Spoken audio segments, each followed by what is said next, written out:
Shalom dan salam sejahtera untuk kita semua. Perkenalkan, nama saya Dodi Parayo. Saya mahasiswa dari Universitas Kristen Indonesia Toraja, jurusan Teologi. Kali ini saya akan menyampaikan kepada kita semua salah satu bagian dari mata kuliah dogma keempat atau eklesiologi, yaitu baptisan kudus. Yang merupakan pengampu dari mata kuliah ini adalah Pendeta Alpius Pasulu. Baptisan kudus. Saudara-saudara, kata baptisan berasal dari bahasa Yunani yaitu bapto atau baptiso, yang memiliki arti membersihkan, membenamkan, dan mentiupkan. Baptisan adalah pembersihan yang makna yang penting dari sakramen baptisan. Dalam perjanjian baru, asal mula dari kata baptisan diambil dari kata baptiso, tidak menuntut selam. Misalnya pembaptisan roh yang juga digambarkan dengan pencurahan. Itu bisa kita lihat dari Keluaran pasal 2 ayat 33 dan juga Yesaya pasal 36 ayat 25 dan 26. Dalam istilah gerejawi, istilah baptisan digunakan tanpa kata yang bersyarat. Ini menunjukkan kepada kita bahwa sakramen pembersihan yang mana olehnya jiwa disucikan pada waktu yang sama, saat yang sama, air tersebut dicurahkan kepada tubuh. Istilah lain yang sering digunakan sebagai deskripsi sinonim atau persamaan dari baptisan yang dalam Alkitab dan juga umat Kristiani mula-mula adalah permandian kelahiran kembali, tanda materai Allah, air Allah untuk hidup yang kekal, dan juga sakramen Trinitas. Masih banyak lain yang merupakan deskripsi sinonim atau persamaan dari baptisan.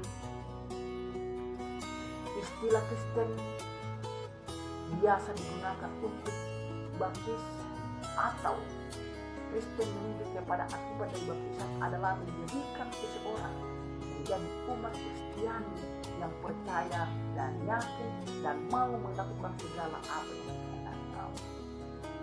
Saudara-saudara, pembaptisan dilakukan dengan air. Namun perlu kita tahu bahwa pembaptisan dilakukan dengan berbagai macam cara, berbagai macam bentuk, tergantung dari denominasi gereja tersebut.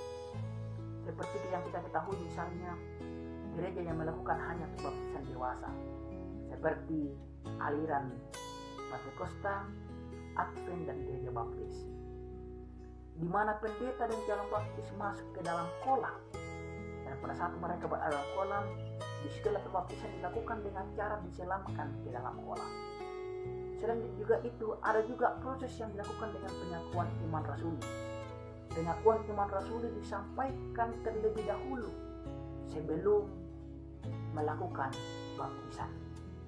Ini dilakukan oleh gereja-gereja seperti gereja Katolik, Puritan, Reformir, Calvinis, Lutheran, dan juga di kalangan gereja Protestan lainnya. Yang paling sering digunakan dalam pembaptisan adalah percikan, di mana percikan dipercik di kepala yang dilakukan oleh pendeta atau pemimpin yang ada dalam gereja. Sembari itu diungkapkan tentang keesaan Tritunggal Tuhan, yaitu Bapa, Putra, dan Roh Kudus. Gereja Katolik Roma dan juga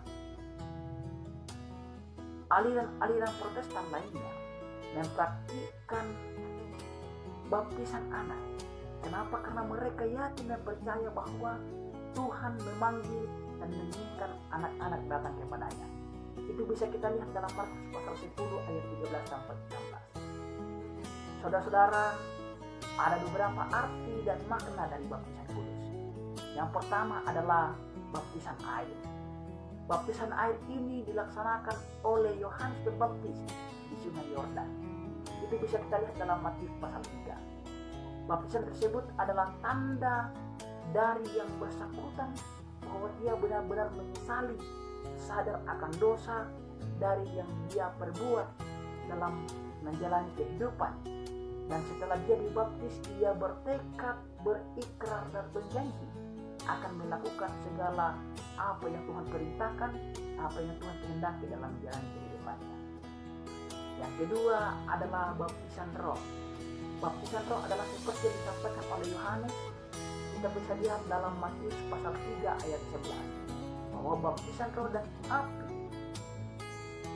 baru diberikan kepada yang bersangkutan oleh Tuhan Yesus ketika dia bertobat dan dia benar-benar melakukan segala apa yang Tuhan kehendaki dalam menjalani kehidupannya. Yang ketiga adalah baptisan api. Api melambangkan penderitaan dan penyiksaan.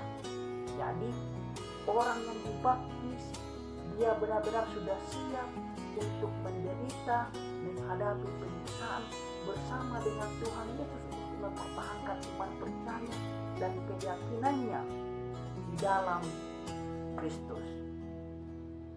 Jadi saudara-saudara, tujuan dari pembaptisan adalah pembersihan, penyucian diri dari dosa, dan juga sebagai tanda dari pengikut dan mau percaya dan yakin akan Kristus. Misalnya kasus salah seorang penjahat di samping Yesus pada saat ia disalibkan. Ia diselamatkan karena anugerah Allah dan kasih Allah yang begitu besar bagi manusia. Kata Yesus kepadanya, sesungguhnya hari ini juga engkau ada bersama-sama dengan aku di dalam Firdaus. Itu bisa kita lihat dalam Lukas 23 ayat 34. Jadi ini menyatakan kepada kita, hal ini menyampaikan kepada kita bahwa anugerah Allah dan kasih Allah itu sangat luar biasa, selalu ada buat kehidupan kita, selalu menuntun kita, menyertai kita dalam menjalani kehidupan kita. Allah selalu hadir, Allah selalu ada untuk melihat kehidupan kita. Sebagaimana kita masih ada saat ini, Tuhan itu selalu ada untuk kehidupan kita dalam menjalani kehidupan ini. Jadi semoga firman Tuhan yang saya sampaikan tentang baptisan kudus menjadi bekal bagi kita untuk menjalani kehidupan yang Tuhan masih percayakan. Tuhan menolong kita dan memampukan kita. Amin.